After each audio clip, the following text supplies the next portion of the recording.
friends, check it out. This is my 1983 Squire P bass that I picked up recently for $499 I paid for it, which is exactly twice as much as I paid for the one that I bought when I was 14 years old, brand new, in 1983. I had one that was identical to this, same color, same identical bass.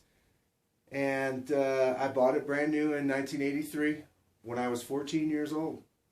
And that's what, 34, 35 years ago or something like that now. And here I am with another one identical to it that I paid exactly twice as much for. But I feel like I got just a great deal because this is a wonderful instrument, you know. And these, these inexpensive instruments these days are not at the same quality of what inexpensive instruments used to be at 25, 30 years ago.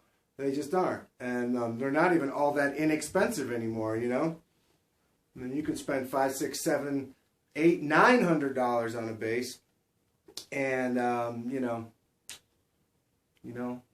sometimes you can get you can get really a poor quality instrument for that kind of money, depending on how you shop around and where you go and everything like that. And there's also some decent stuff, but in terms of the Fenders, you know, the quality of the wood that they were using back in them days was a lot better than it is what they are using now. Let's just leave it at that. I did a couple of really nice upgrades to it. Thank you to my friends at Hip Shop for sending me this kick-ass bridge, which is the brass saddles on it, and it's kind of a modern, sort of updated version of the Lil Quan Badass, obviously, and a set of wonderful Hip Shot lollipop tuners that bolted right on there, screwed right on there. I had the bass all put back together and up and running and playing in about 15 minutes total.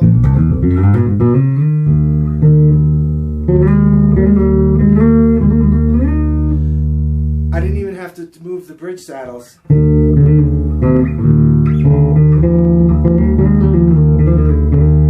mean, that's pretty cool. They're so considerate that they know the measurements of a P bass that they set the they set the intonation for you before it even gets here.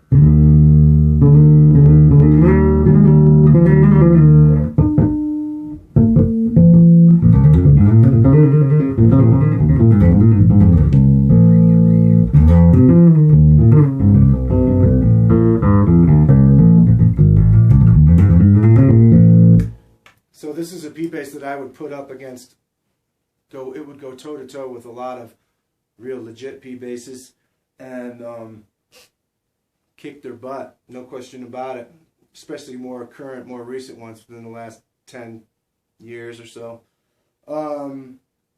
It still has the original pickups in it, but they're going to be changed very soon with a set of Nordstrand power blades. It'll really improve the sound of it. It sounds okay, I think, but when I put the power blades in it, it's going to be freaking badass. And, you know, there you go. I mean, $500, you get a vintage instrument that's old, that's made out of good wood, that's had a long time to dry and to warm up, to have been played in, to have vibration going through it. And, you know, I'm into that kind of thing. I believe in that. And I know the difference. I can hear the difference, and I can feel the difference. And I know the difference between a warm, vintage, mellow, aged instrument and something that's brand new. You know, I just know the difference, and I know the way that it feels, and I know the way that it sounds. And, you know, up about 85, you know, even 90, you know, those are some good old ones, and going back from there. And I have lots of them that fall within that realm, 1981 to, you know, 1981 to 93 or something like that.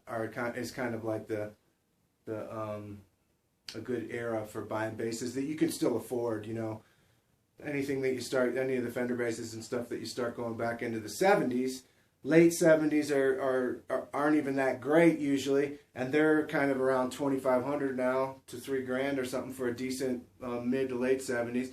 From 76 backwards to 69, they're incrementally going up, you know, $3,000, $4,000, $35,000, $38,000, $4,000 for Fenders in that range. And then if you're going into the 60s, you're talking $5,500, $7,500 and up, depending on condition. This is $500, 1983. It's definitely old. It's definitely got the vintage, warm, mellow, broken in vibe and feel and tone. It's made out of good wood, and it only costs $500. Couple of upgrades, a few upgrades, you know, maybe if you put another $300 into upgrades, you got $800 in the bass. You've got a really nice old vintage bass that will do you years and years and years of good service, you know what I mean, without having to spend a lot of money. So, hey, these old Squires are cool. They came out in 1983. That's the first year that they made this. Rock on, friends. Peace.